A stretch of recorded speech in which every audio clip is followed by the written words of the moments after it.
¿Quién es la gran ramera? Análisis bíblico profundo. La figura de la gran ramera aparece en el libro del Apocalipsis, despertando la curiosidad y la especulación entre los lectores de la Biblia. Para comprender quién es la gran ramera, debemos sumergirnos en el contexto bíblico y desentrañar las claves que el libro del Apocalipsis proporciona. Este análisis buscará arrojar luz sobre la identidad y el simbolismo detrás de la gran ramera desde una perspectiva cristiana. Índice. El contexto apocalíptico. Antes de abordar la figura de la gran ramera, es crucial comprender el contexto del libro del Apocalipsis. Escrito por el apóstol Juan durante su exilio en la isla de Patmos, el Apocalipsis es una visión profética que revela eventos futuros y la consumación del plan divino. La simbología en este libro es intensa, y la gran ramera no es una excepción. La gran ramera en el Apocalipsis. El primer encuentro con la gran ramera se encuentra en Apocalipsis 17. Se la describe como una mujer sentada sobre una bestia escarlata con 7 cabezas y 10 cuernos. Su vestidura está adornada con nombres blasfemos, y en su mano sostiene una copa llena de abominaciones. El simbolismo de la gran ramera. La gran ramera se presenta como un símbolo, y descifrar este simbolismo es esencial. En el contexto bíblico, una mujer a menudo representa una ciudad o una entidad religiosa. La bestia escarlata que la lleva simboliza el poder político o imperial. La combinación de la mujer y la bestia indica una relación estrecha entre la religión y el poder político. Relación con Babilonia. El capítulo 17 del Apocalipsis menciona explícitamente que la gran ramera es Babilonia la Grande. Este vínculo con Babilonia no se refiere literalmente a la antigua ciudad mesopotámica, sino a un sistema espiritual y político que comparte similitudes con la opresión y la resistencia a Dios que caracterizó a la antigua Babilonia. Mira, también Jesús vino a salvar lo que se había perdido. El cáliz de sus abominaciones. La copa que la gran ramera sostiene está llena de abominaciones y de la impureza de su inmoralidad. Esto simboliza la seducción espiritual y la corrupción que emana de esta entidad. La relación íntima entre la religión falsa y la inmoralidad es un tema recurrente en la Biblia. La bestia y el poder político. La bestia que lleva a la gran ramera representa el poder político que se une a la religión falsa. La conexión entre estos dos elementos sugiere una alianza formidable que engaña a las naciones y tiene consecuencias catastróficas en el juicio divino. La caída de la gran ramera. A medida que la narrativa avanza en Apocalipsis 17 y 18, se revela que la gran ramera encuentra su final. Los reyes de la tierra, que previamente compartían su inmoralidad, se vuelven contra ella, y Dios ejecuta su juicio. La caída de la gran ramera simboliza el juicio de Dios sobre el mal espiritual y político que ha corrompido a las naciones. Lecciones espirituales. La figura de la gran ramera en el Apocalipsis ofrece varias lecciones espirituales. Destaca la peligrosa alianza entre la religión falsa y el poder político, advirtiendo sobre la seducción espiritual y la corrupción moral que puede surgir de esta unión. También subraya la inevitabilidad del juicio divino sobre aquellos que se oponen a la verdad y se entregan a la inmoralidad. Preguntas frecuentes. Complementemos con estas preguntas frecuentes sobre el tema, para entender un poco más y aclarar dudas puntuales. ¿La gran ramera representa a una entidad específica en la actualidad? La identificación precisa de la gran ramera es objeto de interpretación teológica. Algunos ven conexiones con sistemas religiosos y políticos históricos, mientras que otros creen que su cumplimiento se verá en el futuro.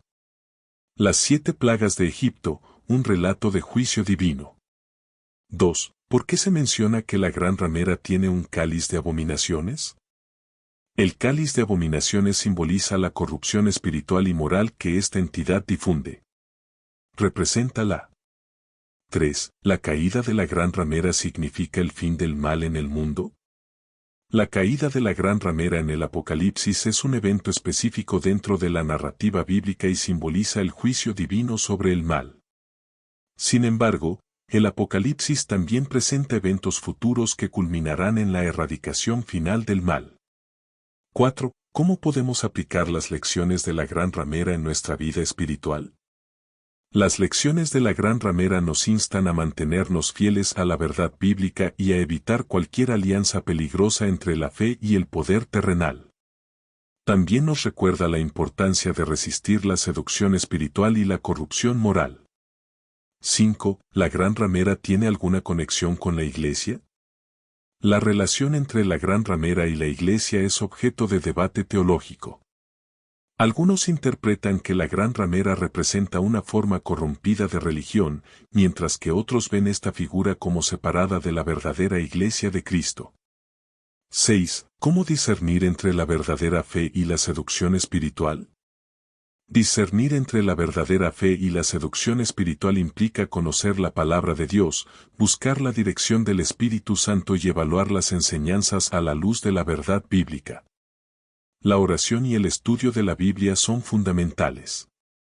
7. ¿Por qué se menciona la conexión entre la Gran Ramera y Babilonia? La conexión con Babilonia en el Apocalipsis no se refiere a la antigua ciudad en sí, sino a un sistema espiritual y político que comparte similitudes con la opresión y la resistencia a Dios que caracterizó a la antigua Babilonia. Mira también la historia de Gedeón, un ejemplo de fe y obediencia. 8. ¿Cómo puede la caída de la Gran Ramera aplicarse a la vida personal?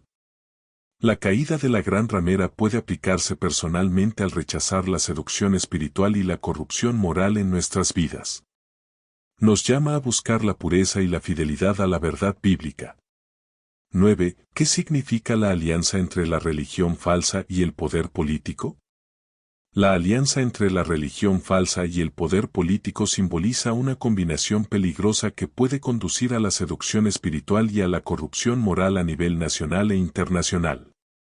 Esto destaca la importancia de mantener la separación entre la Iglesia y el Estado. 10. ¿Cuál es la esperanza para los creyentes en medio de la narrativa apocalíptica? La esperanza para los creyentes en medio de la narrativa apocalíptica radica en la victoria final de Cristo. A pesar de las pruebas y tribulaciones, el Señor reinará supremo, y aquellos que permanezcan fieles encontrarán su recompensa en Él. Conclusión. La Gran Ramera en el Apocalipsis es un símbolo poderoso que representa la seducción espiritual y la corrupción moral en el contexto de una alianza entre la religión falsa y el poder político. Su caída simboliza el juicio de Dios sobre el mal que ha corrompido a las naciones. Para los creyentes, esta figura sirve como una advertencia y una llamada a permanecer fieles a la verdad revelada en la palabra de Dios. Deberes cristianos. Hebreo 13:1-19. Permanezca el amor fraternal. No os olvidéis de la hospitalidad, porque por ella algunos, sin saberlo, hospedaron ángeles. Acordaos de los presos, como si estuvierais presos juntamente con ellos, y de los maltratados, como que también vosotros mismos estáis en el cuerpo. Honroso sea en todos el matrimonio, y el lecho sin mancilla, pero a los fornicarios y a los adúlteros los juzgará Dios.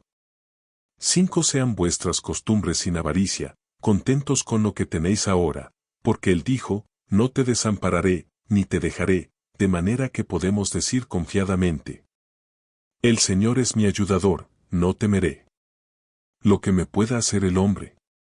Acordaos de vuestros pastores, que os hablaron la palabra de Dios, considerad cuál haya sido el resultado de su conducta, e imitad su fe.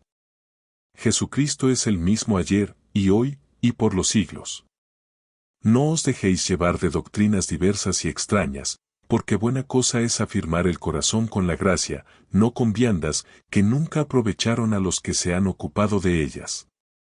Tenemos un altar, del cual no tienen derecho de comer los que sirven al tabernáculo. Porque los cuerpos de aquellos animales cuya sangre a causa del pecado es introducida en el santuario por el sumo sacerdote, son quemados fuera del campamento. Por lo cual también Jesús, para santificar al pueblo mediante su propia sangre, padeció fuera de la puerta. Salgamos, pues, a Él, fuera del campamento, llevando su vituperio, porque no tenemos aquí ciudad permanente, sino que buscamos la porvenir. Así que, ofrezcamos siempre a Dios, por medio de Él, sacrificio de alabanza, es decir, fruto de labios que confiesan su nombre. Y de hacer bien y de la ayuda mutua no os olvidéis, porque de tales sacrificios se agrada a Dios. Obedeced a vuestros pastores, y sujetaos a ellos, porque ellos velan por vuestras almas, como quienes han de dar cuenta, para que lo hagan con alegría, y no quejándose, porque esto no os es provechoso. Orad por nosotros, pues confiamos en que tenemos buena conciencia, deseando conducirnos bien en todo. Y más os ruego que lo hagáis así, para que yo os sea restituido más pronto. Dones espirituales 1 Corintios 12:1-13. No quiero, hermanos, que ignoréis acerca de los dones espirituales. Sabéis que cuando erais gentiles, se os extraviaba llevándoos, como se os llevaba, a los ídolos mudos. Por tanto, os hago saber que nadie que hable por el Espíritu de Dios llama anatema a Jesús, y nadie puede llamar a Jesús Señor, sino por el Espíritu Santo. Ahora bien, hay diversidad de dones, pero el Espíritu es el mismo. Y hay diversidad de ministerios, pero el Señor es el mismo. Y hay diversidad de operaciones, pero Dios, que hace todas las cosas en todos, es el mismo. Pero a cada uno le es dada la manifestación del Espíritu para provecho.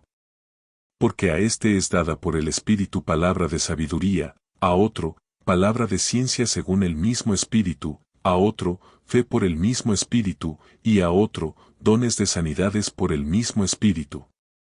A otro, el hacer milagros, a otro, profecía, a otro, discernimiento de espíritus, a otro, diversos géneros de lenguas, y a otro, interpretación de lenguas. Pero todas estas cosas las hace uno y el mismo Espíritu, repartiendo a cada uno en particular como Él quiere. Porque así como el cuerpo es uno, y tiene muchos miembros, pero todos los miembros del cuerpo, siendo muchos, son un solo cuerpo, así también Cristo. Porque por un solo Espíritu fuimos todos bautizados en un cuerpo, sean judíos o griegos, sean esclavos o libres, y a todos se nos dio a beber de un mismo Espíritu. El sacerdocio real, o sacerdocio común de los fieles, es la participación de todos los bautizados en el sacerdocio de Cristo, manifestada en la vida de fe, esperanza y caridad. El sacerdocio ministerial, por otro lado, es un sacerdocio específico conferido a través de las órdenes sagradas, diáconos, presbíteros y obispos, que se dedica al servicio de la comunidad de fieles. Sacerdocio real, o común de los fieles. Es el sacerdocio de todos los bautizados. Se manifiesta en la vida cristiana ordinaria, a través de la oración, el testimonio de vida, la participación en los sacramentos y el servicio a los demás. No requiere ordenación, sino que se recibe con el bautismo. Es una participación en el sacerdocio de Cristo, pero no implica el poder de consagrar la Eucaristía o administrar otros sacramentos. Sacerdocio ministerial. Es el sacerdocio conferido a través del sacramento del orden sagrado.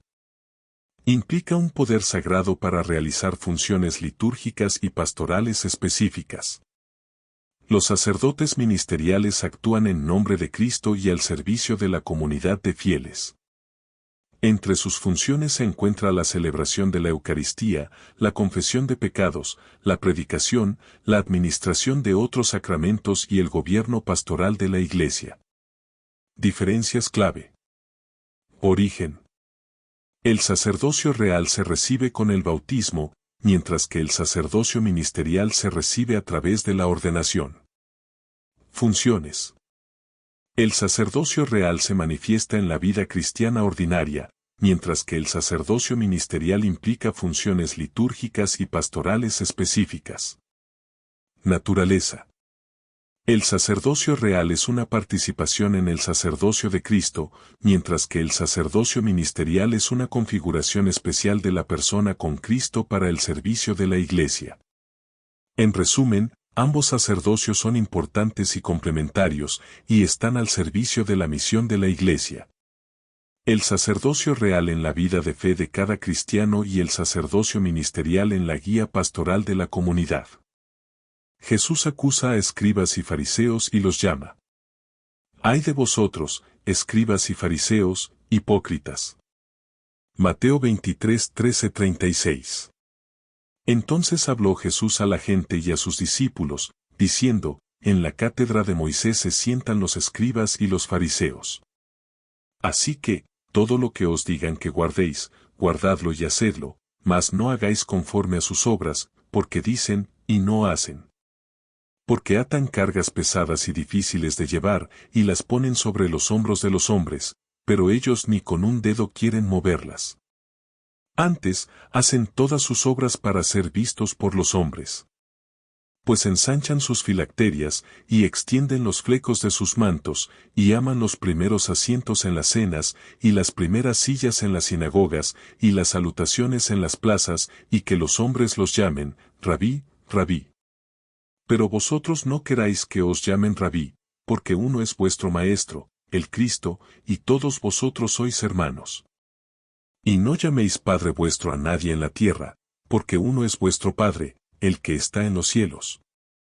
Ni seáis llamados maestros, porque uno es vuestro Maestro, el Cristo. El que es el mayor de vosotros, sea vuestro siervo. Porque el que se enaltece será humillado, y el que se humilla será enaltecido. Mas ay de vosotros, escribas y fariseos, hipócritas, porque cerráis el reino de los cielos delante de los hombres, pues ni entráis vosotros, ni dejáis entrar a los que están entrando.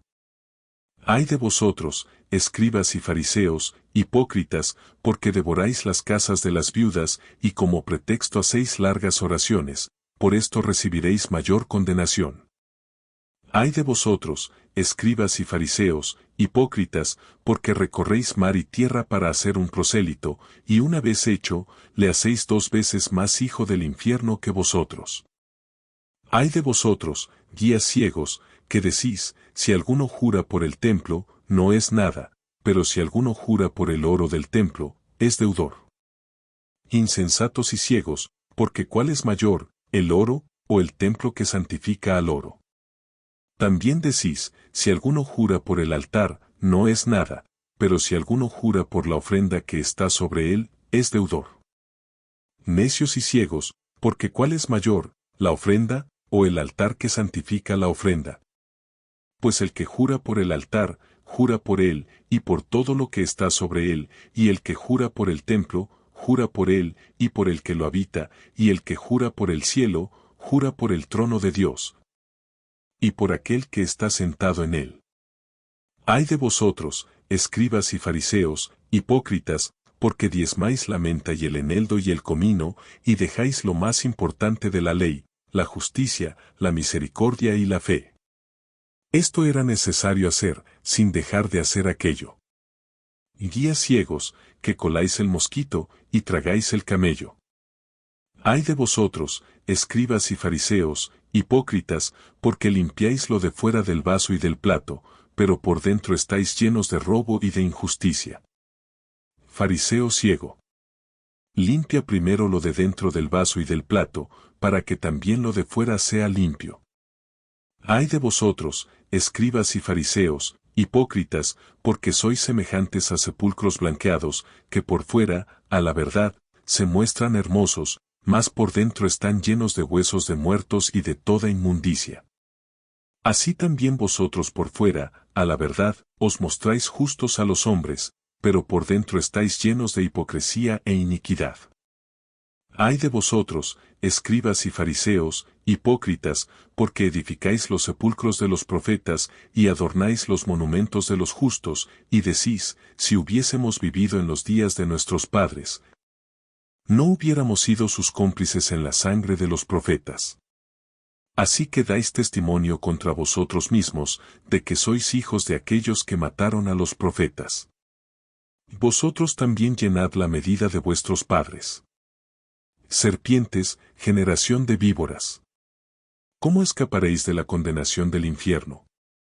Por tanto, he aquí yo os envío profetas y sabios y escribas, y de ellos, a unos mataréis y crucificaréis, y a otros azotaréis en vuestras sinagogas, y perseguiréis de ciudad en ciudad.